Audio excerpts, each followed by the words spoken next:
সবাই আমাকে সহযোগিতা করবেন। এই ভাইয়াটা প্রায় সময় আমার কাছে আসে সহযোগিতার জন্য, আমি যতটুকু পারি ওনাকে সাহায্য করি। একদিন আমাকে বললো, ভাইয়া আমি মানুষের কাছে হাত পাততে আমার লজ্জা লাগে, আমি কিছু একটা করে খেতে চাই। তো আমি তাকে বললাম যে আপনি কি করে খাবেন, আপনার হাতের সমস্যা? সে বললো যে আমি একটা ব্যবসা করতে চাই, হার্ডওয়ার্ক কোনো কাজ করতে পারি না, তো সেজন্য ব্যবসা করতে চাই। আমি বললাম যে আপনি তাহলে ব্যবসা করেন, আমি ফ্রি কাজ শিখিয়ে দিই। তো ফ্রি কাজ শিখিয়ে দিলাম, কিন্তু তার তো ব্যবসা করতে টাকা পয়সা লাগবে, এই টাকা পয়সা তার কাছে নেই। আমিও গরিব মানুষ, আমি যদি আল্লাহ পাক আমাকে সম্পদ দিতেন আমি তাকে অবশ্যই সহযোগিতা করতে পারতাম, একটা ব্যবসা ধরা দিতে পারতাম।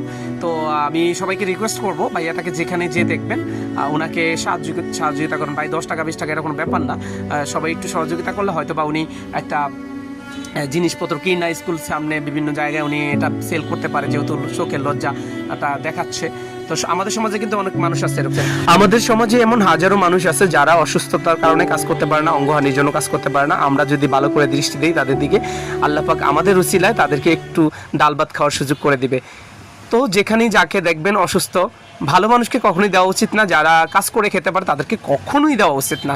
সবাই ভাইয়াটাকে একটু সহযোগিতা করবেন, এই ধরনের মানুষকে, অসহায় মানুষকে সবাই সহযোগিতা করবেন। আল্লাহ পাক আপনাকে বরকত দিবে, আল্লাহ পাক আপনাকে দান সম্পদ বাড়িয়ে দিবে ইনশাল্লাহ।